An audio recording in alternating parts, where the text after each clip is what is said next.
You've worn it. You've tossed it in the air. You've taken 100 photos in it. But has anyone ever stopped and asked, why is that cap completely flat on top? It's one of the most recognizable symbols in the entire world, and almost nobody knows the real story behind its bizarre shape. Welcome to Tiny But Wise, where we take the small things you ignore every day and reveal the big truths hiding inside them. Today, we're talking about the graduation cap. That stiff, square, flat-topped hat that billions of people have worn on one of the most important days of their lives. It looks almost comical when you think about it. A flat board balanced on your head with a dangling tassel. Who designed this thing? And why has nobody changed it in hundreds of years? Here's what I want you to sit with before we go further. Have you ever worn a graduation cap and thought, this is genuinely uncomfortable? Why am I wearing this? Have you ever wondered why every university on Earth, from Harvard to Oxford to schools in Japan and Brazil and Nigeria, all use basically the same hat? And here's the one that really gets me. Did you know that the way you wear that tassel, which side it hangs on, actually means something specific? And most people get it wrong, without ever knowing. Hold on to that. We're coming back to it. To understand why graduation caps look the way they do, we have to travel back roughly 1,000 years. Not to a university, but to a church. The story of academic clothing doesn't begin in classroom. It begins with monks and priests in medieval Europe, somewhere around the 11th and 12th centuries. These were the people running the earliest universities. Places like Bologna in Italy, founded around 1088, and Oxford in England, which was taking shape in the 1100s. The scholars, teachers, and students at these institutions were almost all connected to the church, and the church had a very specific dress code. Clergy in medieval Europe wore long robes and head coverings to keep warm, because these ancient stone buildings had no heating whatsoever, and to signal their status and devotion. The head covering was particularly important. Covered heads in religious tradition symbolized humility before God. Over time, as universities grew and separated slightly from the church, the academic clothing stayed. The robes, the hoods, the caps, all of it carried over because these garments represented something powerful. They said this person has learned. This person has achieved something. Now here's where the flat top comes in. The specific cap we recognize today, the one with the stiff, flat square board on top, is called a mortarboard. And the reason it's called that is exactly as strange as it sounds. A mortarboard is a real tool used in construction. It's a flat square board with a handle underneath, used by bricklayers to hold and carry mortar, the paste that holds bricks together. The academic cap looks almost identical to that tool. Flat square top, something sticking down underneath to hold it on your head. That's it. That's the design.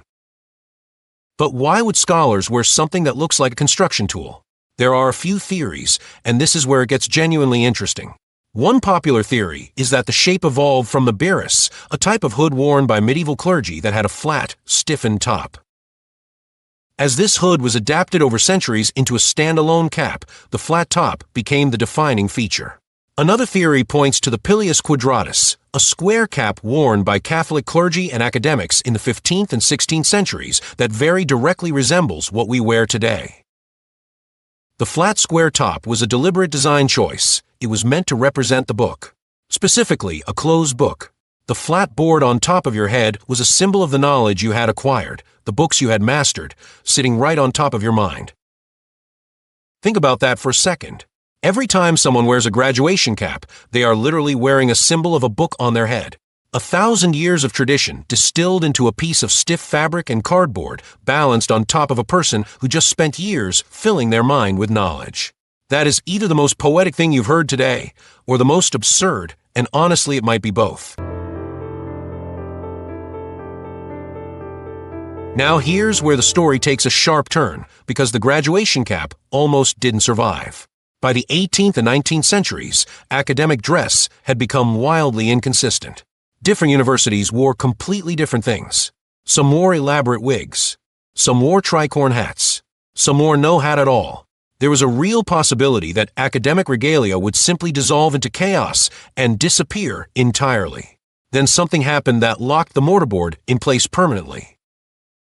In 1895, a group of American universities, including Harvard, Yale, Columbia, Princeton, and others, got together and created the Intercollegiate Code of Academic Costume.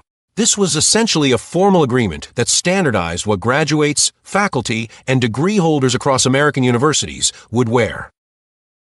The mortarboard was chosen as the standard cap. And because American higher education had enormous global influence over the following century, that decision rippled outward to universities across the world. One meeting, one agreement, and a medieval construction tool became the permanent symbol of academic achievement for billions of people. Here's something that surprises almost everyone. The mortarboard is not actually universal even today. At Oxford and Cambridge in England, two of the oldest and most prestigious universities in the world, graduates wear a different cap called a soft cap or a Tudor bonnet, which is round and floppy rather than flat and stiff. Some universities in continental Europe have their own distinct traditions.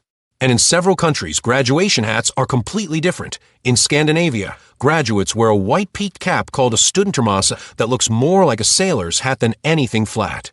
So the mortarboard, for all its dominance, is actually an American standardized version of a much older, more varied tradition. Now, the tassel. This is the part most people have completely wrong. In American graduation ceremonies, the tassel starts on the right side of the cap.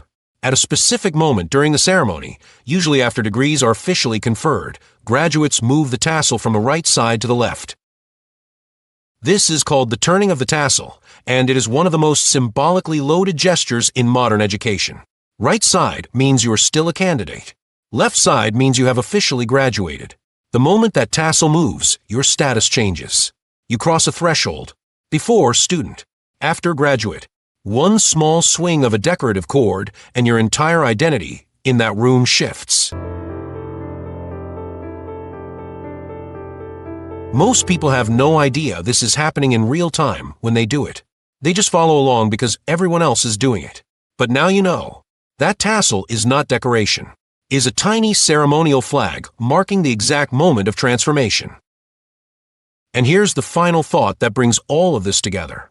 That flat top cap, that slightly ridiculous, universally awkward, hard to keep on your head piece of academic headwear, has been worn by people achieving the greatest intellectual accomplishment of their lives for over 5 centuries. It has sat on the heads of scientists who changed the world, writers who defined generations, leaders who shaped nations, and ordinary people who worked for years against enormous odds just to walk across that stage. The cap doesn't care who you are or where you came from. It doesn't care what your GPA was or how many times you almost quit. It sits on your head the same way it sat on the heads of scholars in medieval Europe, flat, steady, and full of symbolism that most people never stop to understand. That flat top isn't a quirk, isn't an accident. It is 1,000 years of human history compressed into a square piece of fabric telling the world, this person learned, this person earned it, this person is ready. So the next time you see someone in a graduation cap, or the next time you wear one yourself, look at that flat top and remember what it actually means. A book, 1,000 years, a moment of transformation, and a tassel that most people are moving without ever knowing why.